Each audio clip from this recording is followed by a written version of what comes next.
আমার নাম হচ্ছে মধুজানন্দী, আমি হচ্ছে রীনা মাসির শিষ্য মেয়ে, আর ইনি হচ্ছে আমার গুরু। আমাদের মধ্যে নানান রকমভাবে নিজেদের মধ্যে একটা এলাকা থাকে, সেই এলাকাতে যার যার এলাকাতে সে করে খায়। তো এবার আমরা এখানে যারা রয়েছে তারা কিন্তু প্রত্যেকে ভারতীয়, ভারত মায়ের সন্তান। আমরা প্রত্যেকে কিন্তু ভারতীয় হিন্দু, ভারতীয় মুসলমান, আমরা ভারতবাসী, আমরা ভারত ছাড়া ভারতের বাইরের কেউ নয়। কিন্তু দেখুন আজকে এখানে বাংলাদেশ থেকে 20-30 বছর আগে তাদেরও গুরু নানগুরু এসে তাকে বসিয়েছে। এবার কিসের জন্য বসিয়েছে তাদের গুরু নানগুরুরা বলতে পারবে।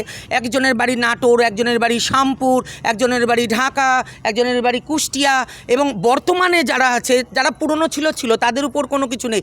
বর্তমানেও যাদেরকে নিয়ে বসাচ্ছে তাদেরকেও বাংলাদেশ থেকে বিনা পাসপোর্টে, বিনা ভোটার কার্ড, বিনা আধার কার্ড, বিনা প্যান কার্ডে সব কিছু করে এখানে নিয়ে আসছে আখাউড়া বর্ডার থেকে। কোথার থেকে? ত্রিপুরার আখাউড়া বর্ডার থেকে। কোথা থেকে নিয়ে আসছে? ভিতরে ওখানে তরলি বোমরা বর্ডার থেকে নিয়ে আসছে, ব্ল্যাকে নিয়ে এসে এইখানে। যেমন এখানে একজন আছে, তার নাম হচ্ছে সালমা, তার ওখানে সবাই কলমে সালমা, এখানে এসে নাম পাঠিয়ে দিল কি আখি হিজড়ে, আখি ঘোষ। সে ঘোষ কোথা থেকে ঘোষ, কিসের ঘোষ?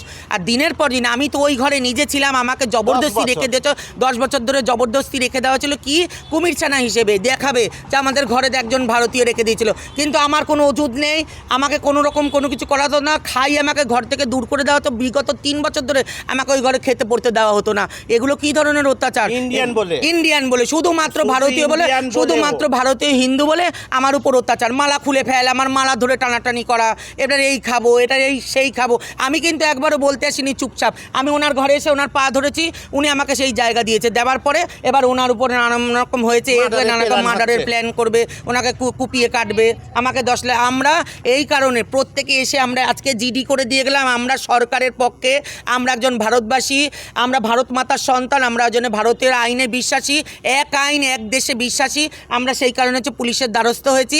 আগামী দিনে যদি উনি কোনো রকম এইরকম কিছু করে, বারাসাতের হিজড়ে আমাদের যদি কোনো সমস্যা করে, এর সব কিছুর উপর কিন্তু হেমা হাজি সাহেব দায়, যার নাম হচ্ছে শহীদ, উনি শহীদ হাজি, উনি দায়। ওনার বাড়ি নাটোর, বাংলাদেশ, এবং উনি বাংলাদেশ থেকে নিয়েছে সালাম হাজি, উনি দায়ী। উনি ছাড়া কেউ দায়ী না, উনি একমাত্র দায়ী। এবং ওনার চেলা আছে যারা সাঙ্গাত রয়েছে, নাসির হিজড়ে ওরফে কাজল হাজি, শফিকুল হাজি ওরফে হচ্ছে ডলি হিজড়ে, ডলি হাজি, আর বাসি হিজড়ে ওরফে হচ্ছে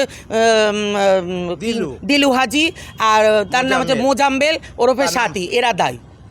আরো অনেক বাংলাদেশি ওদের মধ্যে রয়েছে। পপু বলে একজনকে নিয়ে এসছে কুষ্টিয়া থেকে,